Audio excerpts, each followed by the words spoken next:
Hello, everyone. Welcome to another binary episode of the Day Zero podcast. I'm Spectre, with me is Z.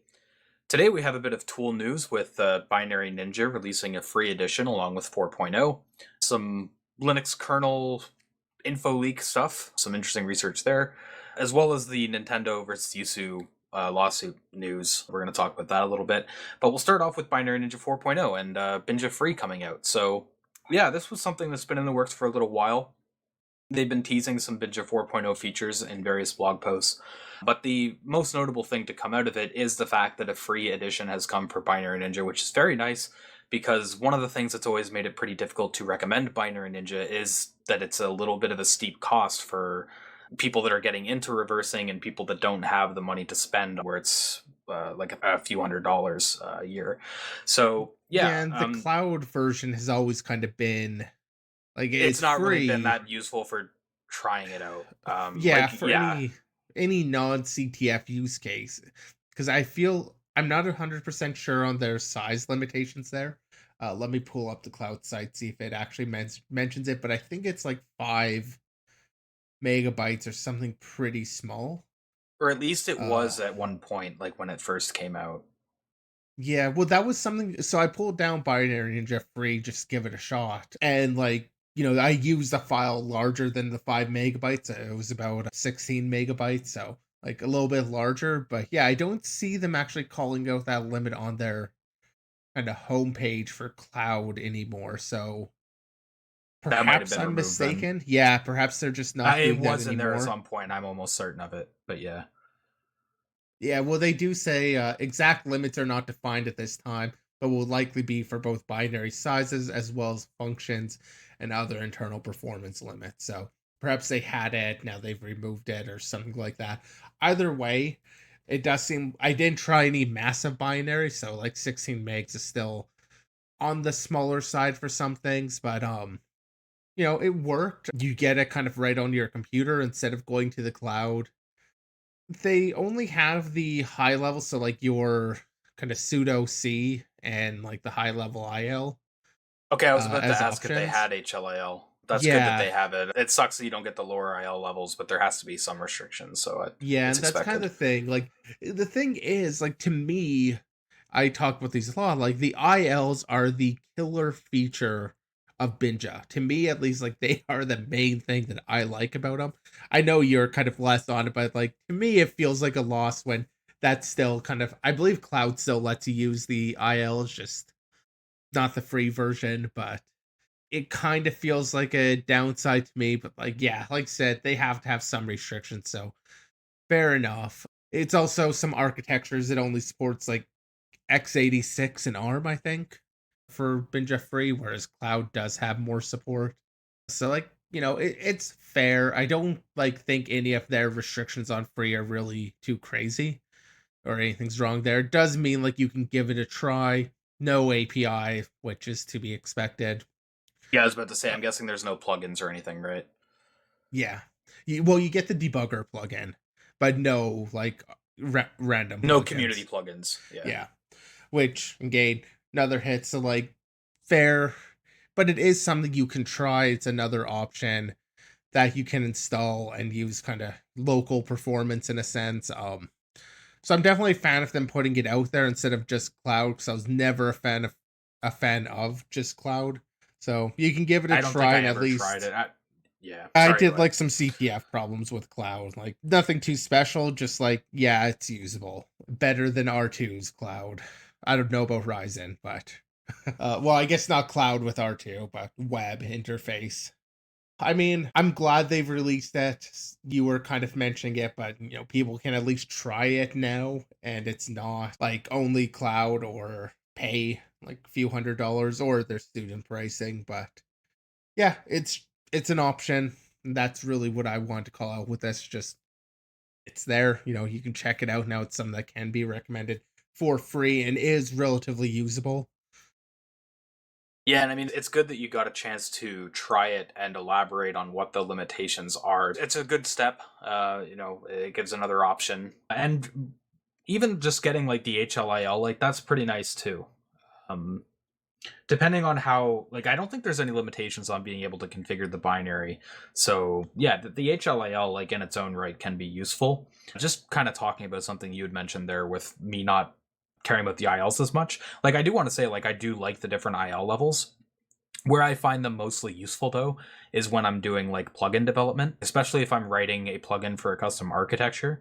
Being able to use the ILs to see how the lifting is being done and track down issues is super useful. But that's not something you're really gonna have to deal with in free because you can't run plugins anyway, so you don't have access to that API regardless. So yeah, for my use case, like actually Binja Free's limitations on the ILs isn't a huge deal, but yeah. Um, Yeah, yeah, like like you said, it's a nice step. I kind of like the low level IL because it's just like a very simple rewriting of assembly. Like instead of a mov into RAX, it's going to be like RAX equals whatever it was moving. Like it's this really simple thing there. But then, you switch onto another architecture, it's the same sort of thing. So just like genericizing the assembly in a sense, making it kind of easier to read if you're not as familiar with the assembly or like the specific syntax or whatever, just Yeah. slightly more convenient, or like switch there to see what it thinks is going on and stuff. Just like analysis and stuff is nice. It's some of like the mid level before some of the things have been entirely lifted. Yeah, because some of the problems with HLIL is that it does like optimization passes, and if there's something wrong in the binary, like it has wrong section semantics or something or whatever, it'll just optimize out entire code blocks, which sucks. So that's where like the lower level ILs can come in handy too. But you can kind of fix those issues yourself by going into the segment editor and stuff. And like I said, it seems like they don't list that as a limitation. It So is there. That was something I actually checked out when I had free okay, good, open. good. So yeah, it's cool that happened. There was also the 4.0 release, which was mostly like a UI refresh, although it was very welcome. I did appreciate it. It made opening things like cross references and whatnot a lot more reasonable, whereas before they were kind of confined to a tiny window, and there was just little annoyances with the UI that were addressed. There was also some improvements for Windows, including local and remote Windows kernel debugging. So Z and I don't really do the Windows research. I can't speak to how well that works, but it looks pretty cool. So for people who are doing Windows stuff, that might be something that's notable to you. Yeah, actually, the But main thing yeah, I thought was kind of notable was just having the platform types and the kernel types, because I think when anybody just opens up like a Binja binary prior to 4.0, when is just looking at the decompiler and how good is the decompiler and like comparing that, they'll open it up and the first thing you'll notice is like, it doesn't know necessarily a lot about these functions. Like it, kind of looks a bit messy, like, oh, it knows like function, but doesn't really know much um about like the typing there. And yeah, the you open type the same libraries is thing. always where Binja's kind of fallen short Yeah, and when it even comes to though Windows, at least. yeah. So even though the decompilation might be comparable to IDA, just without knowing like the names and everything of the types, it'll get kind of looked over because it's much more messy because of that. Whereas now, like, they actually have this like side by side comparison of the decompilations. You can kind of see like now it cleans it up quite a bit more in terms of what things are, and it kind of understands those functions. So it makes it much nicer to read. So I actually quite like that functionality. Like that is actually kind of a big thing to me, just because of its lack of information in the past made the decompilation feel worse, even if it wasn't necessarily all that bad. Yeah, And it's a good obviously the improvement. debugger's always kind of a welcome thing. So yeah, I mean, we don't want to talk about the like new releases too much, but this one is fairly notable. And like you were saying, the Binary Ninja Free is what's the most notable there. Makes it a little bit more accessible for people who are coming into the binary space and need to do some of that reversing. So yeah, I wanted to mention that it's out there and it's worth checking out. Yeah. Yeah, because I mean, I'm a fan of Binja. I like their product. IDA's still kind of the leader on the decompiler in fairness, but I don't like IDA as a company, so go Binja. Yeah. Fair enough. And Ghidra's there too. Ghidra's free. Ghidra is kind of my default recommendation if you're just getting started. But if you want to invest a little bit, I do think Binja is worthwhile. Or at least worth checking out to see if it's worth it for your use case, because Yeah. it is going to depend. Like we were saying with the Windows thing, like there's certain areas that Binja kind of falls short. Like iOS was one. I think that's something they've been working on as well. So yeah, at least now you can kind of trial it out more beyond than just what the cloud offered. All right, so we'll get into some of our research. So there was an interesting paper released by researchers at UC Riverside on automated generation of Infoleak exploits against the Linux kernel. And immediately when I saw this, when Z was talking about it on his prep stream, I was like, this sounds very similar in nature to a paper we covered a few years back called Kobe for automatic generation of exploits for out of bounds access issues in the kernel. Yeah, and Kobe Um, is still kind of not necessarily like absolute sort of favorite paper, but like definitely a it's definitely memorable up there. paper. Yeah. Yeah. And I'm not sure if you have when we covered it. I don't, not on So hand. that we covered it on episode 29 back in February of 2020. That's a while ago. That's that was still our massive episodes. I'm actually I had it up in another browser here, but I'll pull it off here with the podcast. Like, yeah, this It was was when like our a episodes nice were 2 hours. 2 hour long episode with a variety of issues. Yeah, we had the Kobe paper there for about 10 minutes. Yeah, but yeah, Yeah. it sounded kind of similar in terms of what it was doing, but I'll let you keep going. Yeah, so it does have some similarities. What the paper's main drive is the fact that InfoLeak vulns are difficult to automate with like anything. They're difficult to find automatically and pretty difficult to detect and sanitize for too, because they can be caused by many different things, both temporal and spatial memory safety issues, and it doesn't really cause any obvious side effects that you can detect for. Despite that, info leaks are very valuable as a primitive and are necessary in a fair amount of exploit situations where you need to be able to leak pointers or something to defeat ASLR, for example. So they wanted to see if they could automate getting an info leak primitive from a memory corruption issue. So I will say that up front, they are focusing on that as a premise that they have an existing issue to exploit. They're not trying to find info leak bugs necessarily. Though it could kind of feed back into that too with like fuzzing or something potentially, but their focus here is on trying to create an info leak from an already broken state. And the way they ultimately go here is data flow analysis and static analysis tooling. Now, I don't want to get into all the data science specifics because a fair amount of it goes over my head. It's not really an area I have experience in. But at a high level, they're basically trying to see if sensitive info, such as kernel pointers, can somehow make its way into user space. And they do that by doing some sync to source kind of analysis with the data flow graph. But where a typical data flow graph will assume intended data flows, theirs assumes unintended data flows. So they call it MDFG, or memory error augmented data flow graphs. And then they try to see if any of those found paths are actually viable to reach in a real world exploit scenario. Now, that's sort of half of the issue. The other half of the issue that they have to deal with here is the fact that modeling input in the kernel is really complicated. The route that most have gone for modeling input for the kernel is system calls, but system calls can have some interaction that's not straightforward, right? They can impact things in the kernel state that go beyond just the lifetime of that single syscall. And so that's where their static analysis framework comes into play, called Suitor, where they can basically model across syscall data flows. There's a lot of specifics in this paper that I'd recommend checking out if you want to know more of the details, but that's the high level of it, is that they can do the cross syscall data flows and combine those with the memory error augmented data flow graphs and combine those to get their info leak primitives. There's also some trade-offs that they had to make. So for example, when searching the MDFG, they note that they prefer precision and reducing false positives compared to reducing false negatives, which when it comes to things like info leaks, I think that's a very fair choice. You want to reduce your signal to noise ratio because in something as monolithic as the kernel, that can very quickly explode. So yeah, but I did want to call that out because it is kind of a limitation in a sense. But yeah, they tested this on 250 bugs found by Syscaller on Sysbot, and they were able to find and generate info leaks in 21 of them, many of which they state didn't have exploitability previously proven for getting an info leak. On page 12, they have like a table of results, some of which actually had multiple info leak paths. As you can expect, many of the ones that they were able to find info leaks there were with use after freeze, not so much on the out of bounds access. And that's not really surprising because UAF is generally a more powerful bug class, especially in the kernel where you can have such a degree of control and influence over the heap.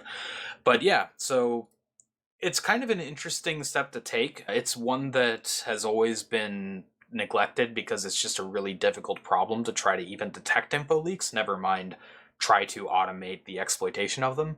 But yeah, it's some very interesting research, and if this could be fed back into trying to find info leak issues as well and doing like sanitizers, that would be really useful. That said, I'm not sure on how feasible that would be because when you're doing like this data flow analysis and static analysis, I don't think that would tie in very well with like fuzzing, for example. I think it would be too heavy. So I'm not sure if it would be able to be applied there, but some interesting research nonetheless. Yeah, it feels like you're going to have a hard time necessarily applying this for just generic finding of infoleaks. In large part, like your state kind of just expands quite a bit when you're not kind of having that initial starting place of a bug and you're trying to detect if the bug happened at all. You Um, kind of have the state explosion issue, yeah. yeah, we just have so much possible scope going on there that it's going to be hard to properly detect. Unfortunately, when I saw the paper title, I was kind of hopeful that is actually what they were going for, is that they were trying to detect actual like info leak vulnerabilities in the Linux kernel, and having some way of detecting that, which is an area I really want to see more research in, or maybe I have to go and do research in, because like people have found these info leak bugs that are just like pure info leak bugs. Oftentimes when we talk about having an info leak, it ends up being like you have some other primitive and you've like turned your use after free, gives you an info leak primitive, and it gives you this, or your out of bounds read, gives you an info leak, and your primitive of some other bug leads to the info leak rather than just these pure info leaks, which have been found also. I was kind of hoping you'd go in that because I think that is an important area of research because it is kind of a necessary thing to figure out also. Like you do often need an info leak. So those sorts of bugs, are really hard to detect. I was kind of hoping you'd go that route. But this, like Spectre said, right now we've got kind of the issues where it is a lot of space to end up searching. There's a lot of kind of potential issues with applying this to that now. Could be a step in the right direction. And it's still something. It's just it's less surprising to me that hey, it is possible to get like a UAF out of, or sorry, to get a info leak out of a use after free. Like, it feels like it's showing less, but it's still worthwhile. Like it's still an important step. And so doing it here is still like a worthwhile thing. I don't want to hate on it for that. I was just hoping it was going in a slightly different direction, but I still appreciate what they've kind of done with this one. Yeah, and I will say, even though it's somewhat obvious that in many cases you can derive an info leak from like a UAF in the kernel, actually being able to make that primitive work as an exploit dev can take some time and effort to go through. So this could save time and resources on that front too. Yeah, So that's where I like think it could provide the value. But yeah, it's a bit more narrow scope than maybe you were expecting. But yeah, I think it's still pretty cool. yeah, it's totally fair. And it's kind of like the Kobe paper where like it's not surprising you could take an out of bounds, like you can get an exploit out of that, and you can maybe take it further than the proof of concept, like get a further reach or whatever. It's been a while since I read that paper, so don't trust me for any details about. But like it was showing that using fuzzing to automate that step, and that's kind of what they're going at here again. Is they are starting to automate those steps of the exploit. So we have one thing about automating just the out of bounds uh aspect of it. This one's going for info leaks. Like, they could very kind of nicely play together in a sense as part of just automated exploitation too. And sometimes you do have those cases where maybe you do just want fuzz and see if it finds something that you couldn't figure out or you didn't notice these structures like this layout or whatever that is actually beneficial for you. Because like that Yeah, and is I a very mean, tedious step. Or can and be not at only least. that, I think going into the future, that'll become more and more useful because as we're seeing, especially with Apple, like that's where my mind always jumps. Exploit techniques that are common and generic are generally killed. They're almost considered vulnerabilities in and of themselves. So being able to automate primitive discovery in this way for hardened targets, I think could be useful more and more as time goes on. Yeah, I'd agree. Getting into our next topic, we have slides from Voidstar on a presentation given at Ring Zero, and it's about glitching in STM32 with electromagnetic fault injection, or EMFI. So this is some hardware stuff. Obviously, it's a little bit lower level than we typically cover, but what makes it cool and why I wanted to call it out is it's a setup that's actually accessible to people that don't work in labs with expensive equipment, which has always kind of been an issue with EMFI. It's hard to practically do in a lot of cases without good equipment because you do need that higher level of precision. It's not just like solder to a capacitor and try to drop the voltage or something. Like it typically requires more expensive equipment. But the goal of this presentation was to, do the EM fault injection and do that with cheap hardware, so to speak. So yeah, going through the slides, they basically, so what their setup is they used like a 3D printer for a motorized XYZ stage. They also use the Pico EMP, which is like a cheap EMP emitting device you can get, and a custom inductor tip. And they talk about all the nuances of trying to exploit the STM32, or sorry, trying to glitch the STM32 more specifically. So I think for people who are interested in hardware attacks, it's kind of a growing interest for me. So that's why I liked this. I think it's worth checking out. They talk about the like code patterns and stuff that you would try to glitch, and where EMFI has the benefits over voltage glitching. Like they call it the fact that voltage glitching, it's more likely to brick and things like that. But there's just a lot of good information in here.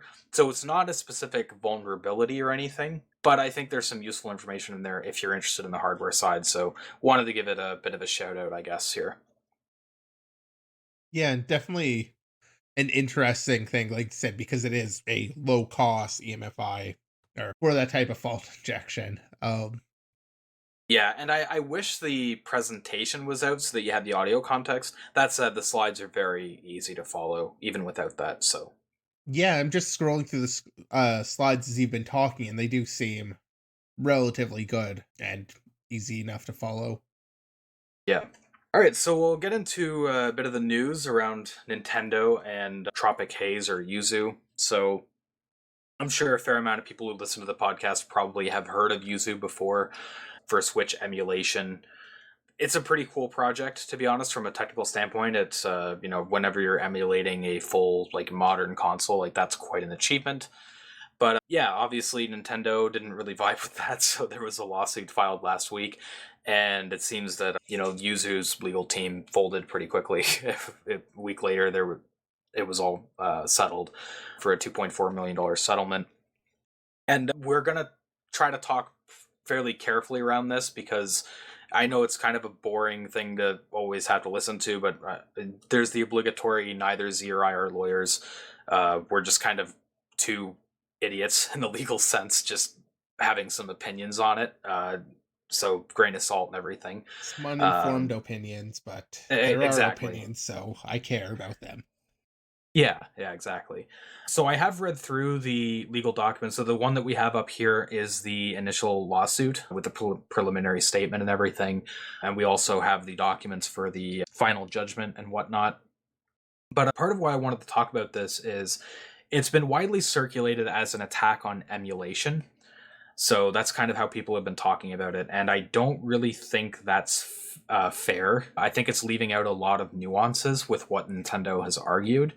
Now, I will say up front, like, I'm not a huge fan of how these big corporations like Nintendo and Sony and such wield the American judicial system against people. And obviously, like, some of you listening know, I do some console work. Like, I work in the PlayStation scene, and so that has always been something that lingers in the back of your mind, that you want to be careful when you're doing console work to not step on the toes of these companies and make them come after you, because if they do, it's not a good time for you, as indicated by the $2.4 million settlement. So yeah, so it's been taken as an attack on emulation.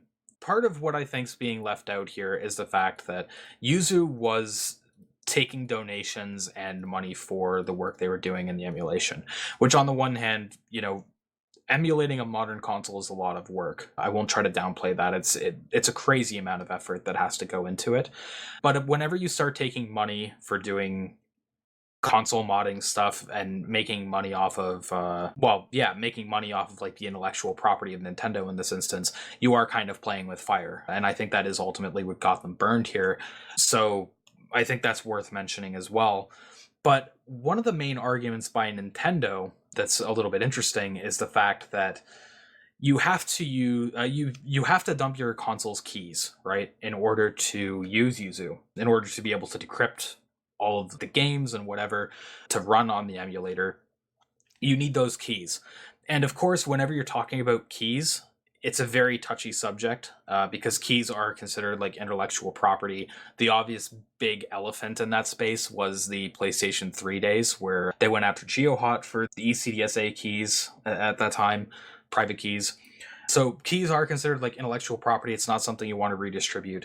So in order to try to get around that, Yuzu had like a guide on how to dump keys from your own console, and then you would place those in like a special directory and Yuzu would require those to run, but they wouldn't be redistributing the keys directly, right? But Nintendo still argued that basically because in order to use Yuzu, you had to pull those keys and use like their intellectual property, that was a violation or whatever, a copyright violation. So there's some interesting discussion with keys. And Z, you had mentioned that this has kind of been tested in court before. Not entirely. One thing I do just want to mention though is that everything that seems like it's been going on here, like nothing in the actual complaint from Nintendo comes down to they're emulating the device. It's always about the keys, access to the keys. Like everything comes around to that and not the actual whether or not the emulation is lawful. It did kind of remind me of two things. One was just the PSX2 emulator. It requires you bring the BIOS files.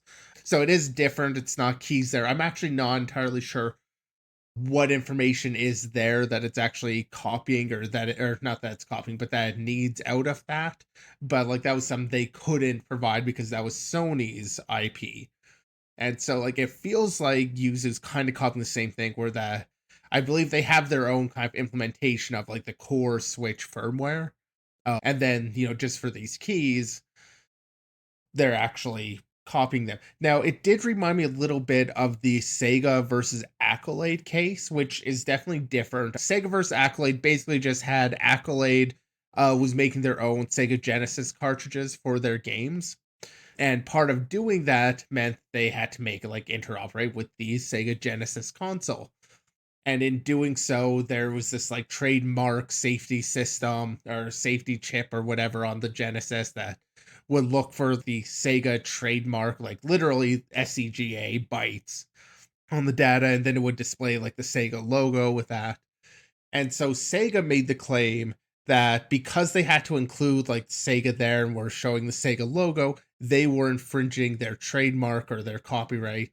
I forget which exactly that case went with, but they were going for some sort of infringement there, and thus, it's a whole issue because they were copying it. But the way the courts came down on it initially was against Accolade, then on appeal that got overturned, and basically the precedent that came out of it was like, that sort of copying if it's necessary for interoperability.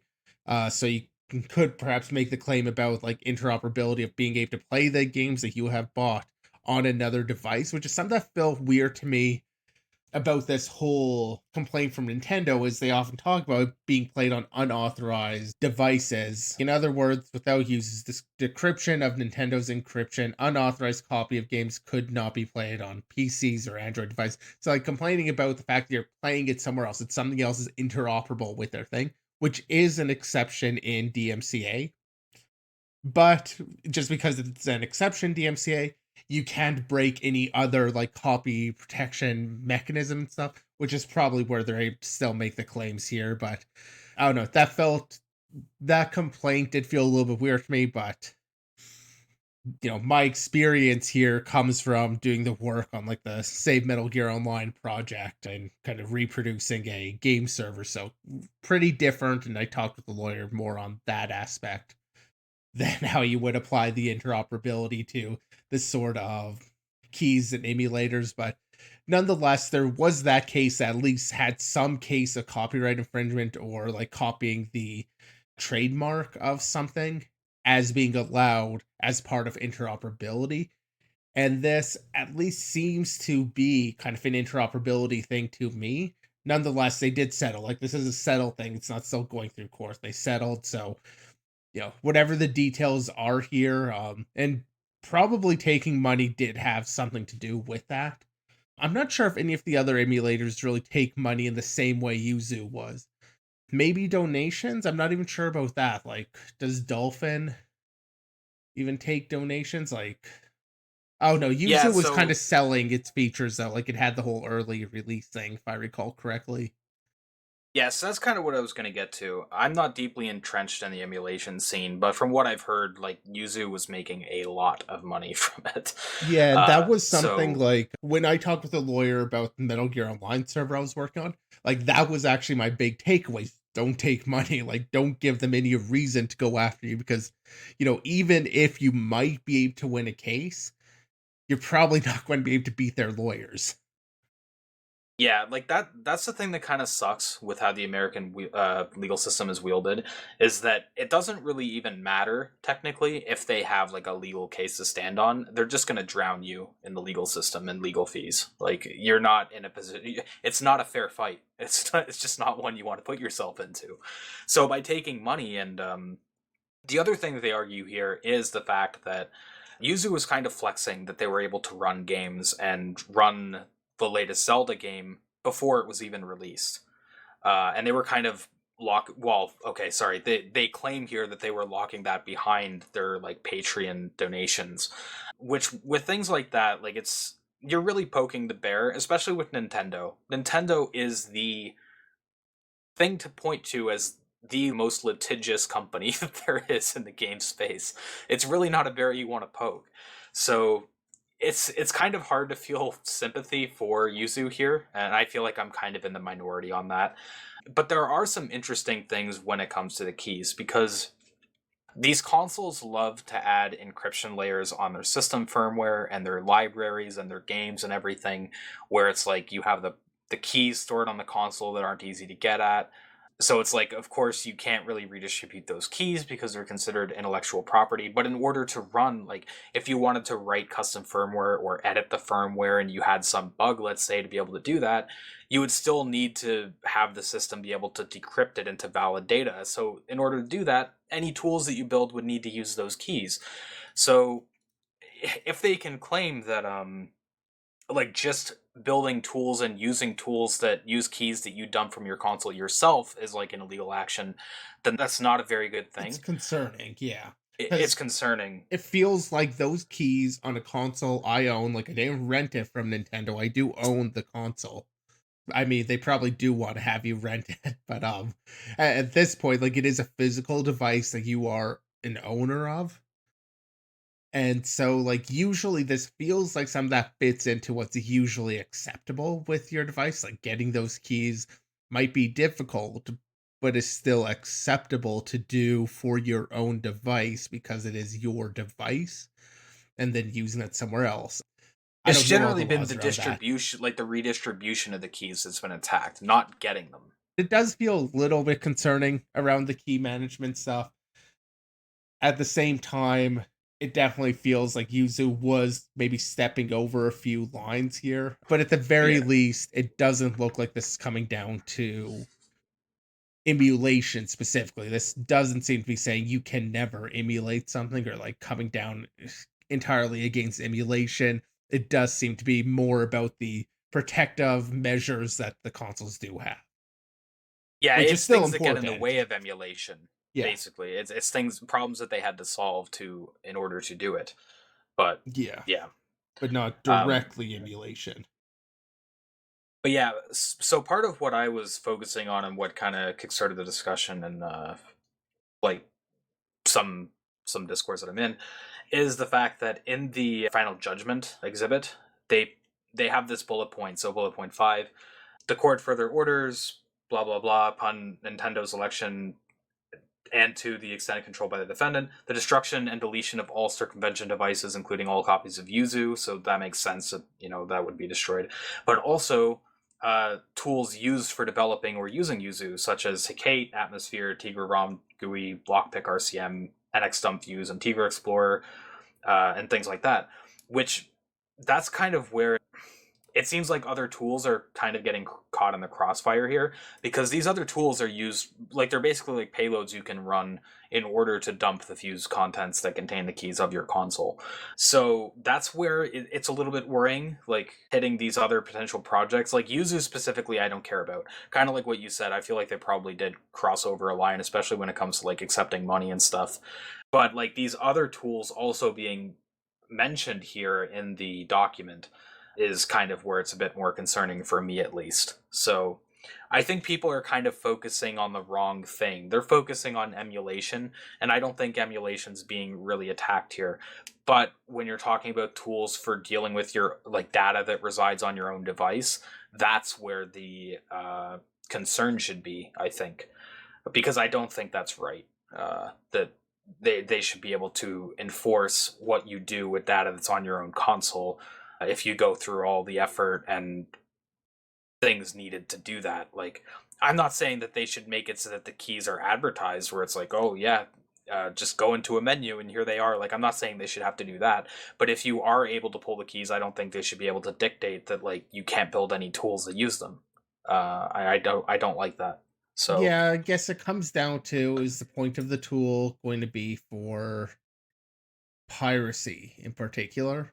Um, yeah, like, like can they if you're dump going other after tools that are explicitly enabling piracy, that's fine. Like that's reasonable, I think. and that But is what DMCA is kind of about there when it comes to the protective uh, countermeasures and all of that. Whereas, when tools do just have the homebrew impact, going after all of this feels like it's also just going after homebrew. yeah, exactly. So Uh, yeah, I did want to talk about it a little bit because I feel like there's a lot of people that have been talking about it and maybe not even really read the legal documents because they're just kind of talking about like the high level emulation is being attacked, and I think there's more to talk about there. But yeah, as we said, where we don't have the legal expertise, like Z has talked to lawyers a little bit about something kind of adjacent to it, but yeah, the wider and it's impact concerns me for sure. yeah, and it kind of sucks too because I remember talking like not even a few months ago about the fact that it seems like these companies have kind of calmed down. We didn't really have any major lawsuits in the console space for a while, at least not ones that weren't like very obvious slam dunk, like going after piracy directly. I think there was kind of cases with that with Sony with some of the like dupe tricks that people were doing to duplicate games across systems. But yeah, when it comes to things that could impact homebrew, like it's been a while since that's happened, and it's resurfaced. So yeah, here Yeah, we are again. it's definitely unfortunate. It feels like with Yuzu specifically, they got a little bit too cavalier. It's like the Zelda game you talked about there was being distributed on their own Discord and stuff. So, like, not really separating themselves from the non piracy, non infringing use cases, which is usually kind of a big deal. Yeah, so it was noteworthy, and it kind of impacts the space that I work in a little bit, or it's adjacent to it. But yeah, obviously can't comment too much on it definitively, and just have some of those discussions around our interpretations of it. And that's kind of where we have to leave it. We do have a few shoutouts in this episode, and I'll let Z get into them, and then we'll wrap it up. Yeah, so when it comes to the shout outs here, I've got one here that is finding gadgets for CPU side channels with static analysis tools. Kind of a fan here because if you scroll down just a little bit, you'll see CodeQL, and then you'll see, CodeQL code. And, I just like CodeQL, so here's something with CodeQL. But being a bit more serious, what I actually kind of want to call it here is I often talk about using CodeQL not as like you're going to go run the entire test suite of CodeQL queries, which is a viable thing to do, but that I feel like CodeQL is great as a researcher in the loop tool where you're using it to assist in you looking for specific things in a set of code. And that's kind of what's going on here. They're using CodeQL to find Spectre V1 gadgets that they can use for like CPU side channels. they're using CodeQL to try and find that because they understand what they need to do, they understand what they need to look for, and now CodeQL is how they can express that kind of what they want to look for and what they want to query for. It is a powerful tool for using it on these really kind of niche specific cases. Not many people are going to need to run this CodeQL code, but as a specific researcher with a specific task, you can kind of write it to fill in on these sorts of specific tasks that you want to complete. So yeah, I just thought it was neat to see it there. It is also just kind of a neat tool how they're using it there also, but yeah, just kind of a use case of CodeQL to think about. Then getting into the second shout out, not going to spend too much time with this, but Q4 of 2023, Q4 ThinkstScapes came out where they just kind of lay out some of the good research that came out. It's going to be blog posts, it's going to be conference presentations and papers and all of that came out in the last quarter. So kind of doing like, looking at the latest research like we do on the podcast, but also a little bit different because they only go quarterly. But yeah, they've just released Q4, so figure I'd just give you guys a shout out or give it a shout out, let you guys know about that if you want to check it out. So that's all the shoutouts that we have. So thank you to everyone who tuned in. Feel free to join the community by joining our Discord and Twitter. Links are in the description. And again, been kind of struggling on the topics. If you find something that we miss, feel free to drop it in the links and news channel. The struggle for vulnerabilities and stuff continues.